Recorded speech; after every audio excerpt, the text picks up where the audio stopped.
Picture this. It's a Tuesday in April. You're sitting at your kitchen table, laptop open, staring at your W-2. You already knew the number was coming. You've been watching it disappear from your paycheck all year. But seeing it all in one place still hits different. Federal taxes, state taxes, Social Security, Medicare. You add it up, and you realize that somewhere between 30 and 40 cents of every dollar you earned last year never actually touched your bank account. It went straight to the government before you ever had a chance to see it. You sit back, you accept it. Because honestly, what else are you supposed to do? That's just how taxes work. But then someone sends you a link. It's a ProPublica investigation from 2021, and the headline says that the 25 wealthiest Americans, people who collectively added over $400 billion to their net worth in a 4-year period, paid a true tax rate of 3.4%, not 34%, 3.4. Warren Buffett, the third richest human being on the planet, paid a true tax rate of 0.1% in one of those years. He said it himself publicly. In interviews and congressional testimony, his secretary pays a higher effective tax rate than he does. And she does. She actually does. And here's the part that stops most people cold. None of it was illegal. My name is Nico, and today we're figuring out how the wealthy legally pay less in taxes than the average working person, and more importantly, which parts of their playbook are accessible to regular people right now. If this kind of honest, no-fluff breakdown is your thing, subscribe because we do this every week. Hit the like button too. It genuinely helps the channel reach more people who need this information. Now, the instinct when you hear the rich pay less taxes is to assume corruption, offshore accounts, lobbyists writing secret loopholes in back rooms. And while some of that absolutely exists, the bigger and more important truth is actually stranger. The wealthy aren't primarily cheating the system. They're playing a completely different game, one with different rules, different income categories, and different legal strategies that are sitting right there in the tax code, available to anyone who understands them. The problem is nobody teaches you this. You graduate, you get a job, you get a W-2, and the government takes its cut before your paycheck even hits your account. And you never once question whether that's the only way it has to work. Today you're going to question it. Let's start with the single most fundamental thing that separates how wealthy people are taxed from how most working Americans are taxed. It comes down to the type of income. There are two primary income categories in the United States tax system, and understanding the difference between them is the foundation of everything else we're going to talk about. The first category is ordinary income. This is wages and salary, what your employer pays you for your time. This is what the vast majority of working Americans have as their primary income, and it gets taxed on a progressive federal scale that goes all the way up to 37%. Add state income taxes in a place like California or New York. Throw in the 7.65% in FICA taxes, that's Social Security and Medicare, and you're looking at an effective total burden that can reach 45 to 50 cents on every marginal dollar for high earners. The second category is long-term capital gains income. This is money made from selling assets, stocks, real estate, a business that you've held for at least 1 year. This gets taxed at 0, 15, or 20% at the federal level, depending on your total income. No FICA, no Medicare surtax in most cases, just 0 to 20%. And for the majority of middle-class investors, it's 15. Let me show you the math on why that gap is so significant. Say you earn $150,000 in salary this year. After federal income taxes, state taxes, and FICA, you're probably keeping somewhere around $95,000 to $100,000. Your effective all-in tax burden is roughly 33 to 37%. Now imagine that exact same $150,000 came from selling appreciated stock you'd held for over a year. Your federal rate is 15%. Many states have zero capital gains tax. You'd keep $127,500 or more. That's nearly $30,000 more in your pocket on the identical dollar amount. Same country, same roads, same infrastructure you're supposedly funding, just a different type of income. This is why wealthy individuals are obsessed with converting as much of their income as possible, from ordinary to capital gains. Every dollar shifted from one category to the other is a dollar taxed at nearly half the rate. Now I want to walk you through 3 specific strategies the wealthy use to make this happen: the business deduction game, the real estate depreciation machine, and the buy, borrow, die strategy. These aren't exotic or illegal. They're the engine underneath the 3.4% tax rate you read about in that ProPublica report. Let me introduce you to Marcus. Marcus is 35, lives in a mid-sized city, pulls in $125,000 a year as a senior project manager at a healthcare company. He's genuinely doing well. He maxes out his 401k. He's proud of that, and he contributes to his HSA. But every April, Marcus does the math and feels this low-grade, persistent frustration he can't quite name. Last year, he paid around $27,000 in federal income taxes, $9,500 in FICA, and another $6,500 in state taxes. He sent $43,000 to various levels of government. He doesn't complain complain out loud because everyone he knows is in roughly the same situation. It just feels like the cost of having a good career. He accepts it the same way you accept that airplane seats don't recline enough anymore. You didn't design the plane, you're just on it. Now meet Derek. Derek also pulled in around $125,000 last year, but his income comes from a completely different mix of sources. He has 2 rental properties, a consulting practice he runs through an S-corp, and a taxable brokerage account that throws off qualified dividend income. On the surface, Derek looks just as middle class as Marcus. Same neighborhood, similar car, similar lifestyle. But Derek's tax bill last year was dramatically lower, not because Derek is smarter or better than Marcus, but because Derek understands 3 things Marcus doesn't. The first thing Derek understands is the power of business structure. When you earn income through a business entity, even a single-member LLC or an S-corp, a significant category of expenses becomes legitimately deductible before you ever calculate your taxable income. Your home office, if you use it exclusively for business. Mileage on your vehicle for business travel. Your phone, your internet, your software, your professional development courses, business meals with clients, travel to conferences or to visit properties. These aren't creative accounting tricks. They're expenses the tax code explicitly recognizes as the real cost of generating business income. The wealthy don't earn and then spend from what's left. They run legitimate expenses through the business, deduct those expenses and pay taxes only on the remainder. Marcus earns $125,000, pays taxes on $125,000, and then decides what to spend.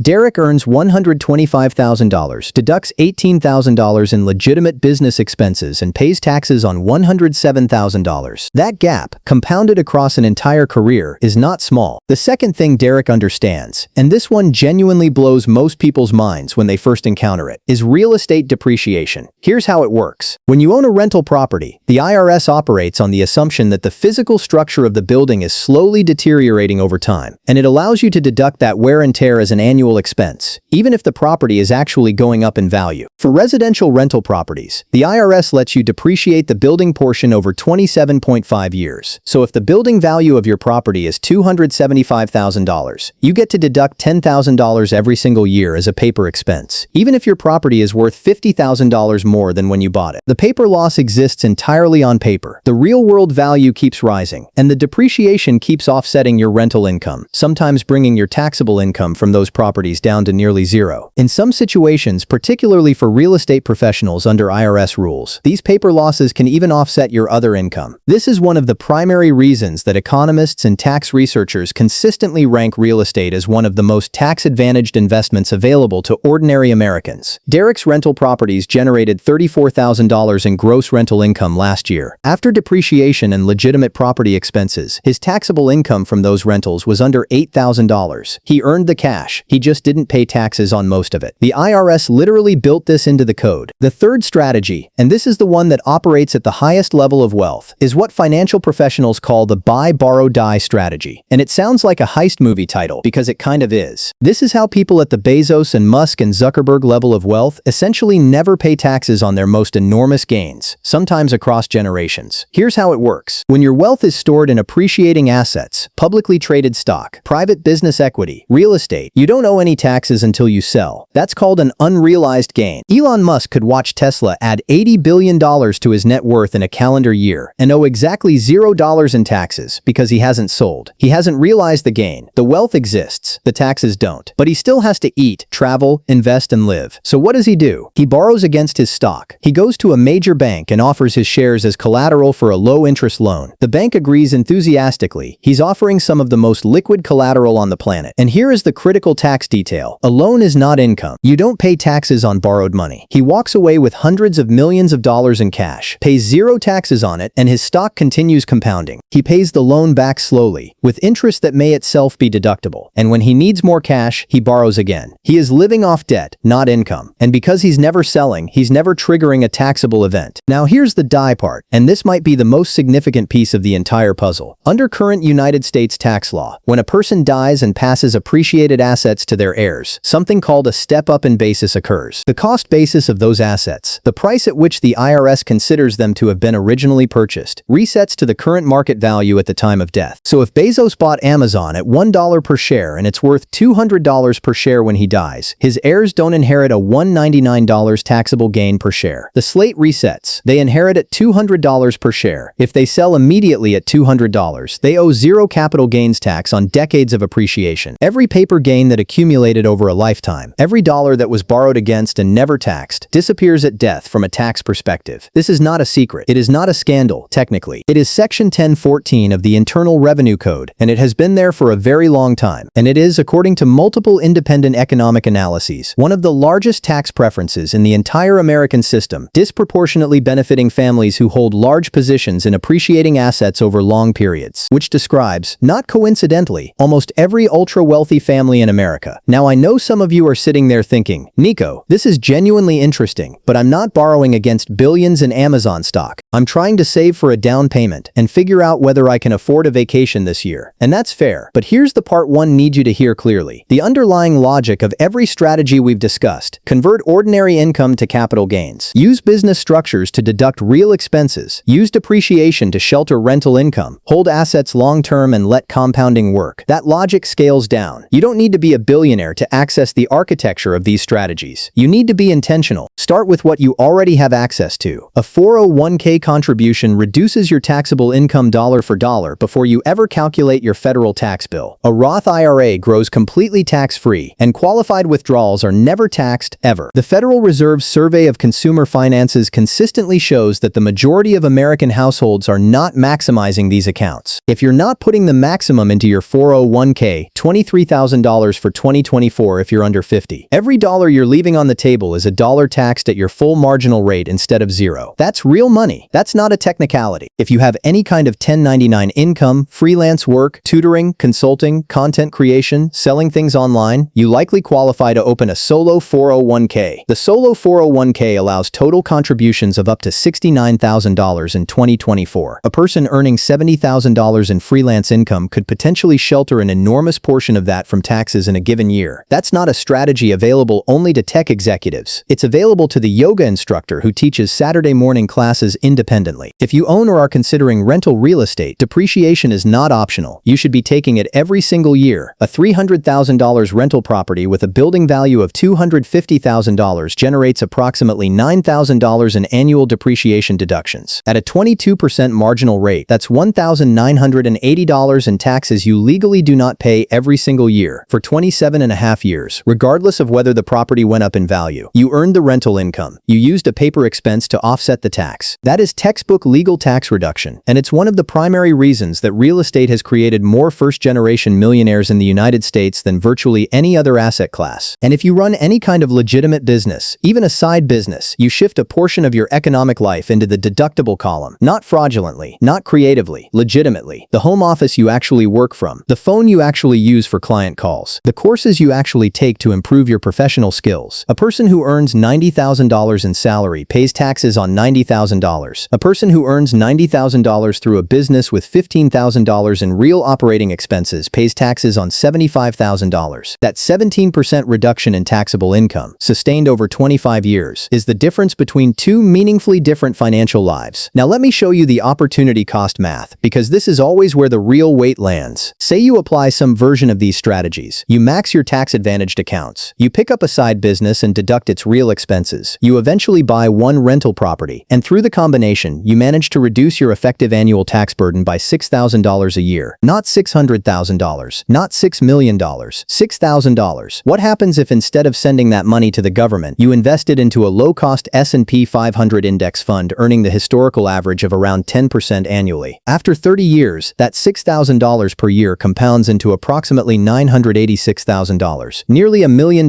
from optimizing taxes alone on a solidly middle-class income over a working career. And that's the conservative scenario, where you only reduce your tax burden by $6,000. People who build real estate portfolios, run businesses through efficient structures, hold investments in low-turnover accounts, and understand capital gains timing are often keeping $15,000, $20,000, or $25,000 more per year than their peers on identical gross incomes. The compounding of that difference isn't $1 million, it's multiple millions. And the gap between those two people, 30 years from now, looks like destiny from the outside. From the inside, it was just a series of informed decisions the other person never made. This is why wealth inequality doesn't just persist, it accelerates. It's not only that wealthy people have more money, it's that the tax code is structurally designed to reward the kind of income and asset ownership that wealthy people already have. The more assets you own, the more depreciation you access. The more business income you have, the more deductions you can take. The more you hold appreciating assets instead of selling them, the more you benefit from unrealized gain deferral, and eventually the step up in basis. And the person stuck in a W-2 job, with no business, no rental property, and investments they sell too frequently, is paying the highest effective rate while having the fewest tools to reduce it. It is not a conspiracy, it is architecture. And understanding the architecture is the first step toward living in a different part of the building. I want to leave you with something that I think matters more than the specific strategies. There's a concept in behavioral psychology called learned helplessness, the tendency to stop trying to change outcomes when you've been conditioned to believe they can't be changed. A lot of people have developed a kind of fiscal learned helplessness around taxes. They see the withholding, they feel the April number, and they conclude that this is just how it is, that the rules were made for other people, that the strategies are for people with more money, more lawyers, more time, and that conclusion, not the tax code itself, is what's most expensive. Because the truth is that the strategies the wealthy use are, at their core, about asset ownership, business structure, patience, and understanding which type of income the government taxes at which rate. Those aren't secrets locked behind $1 million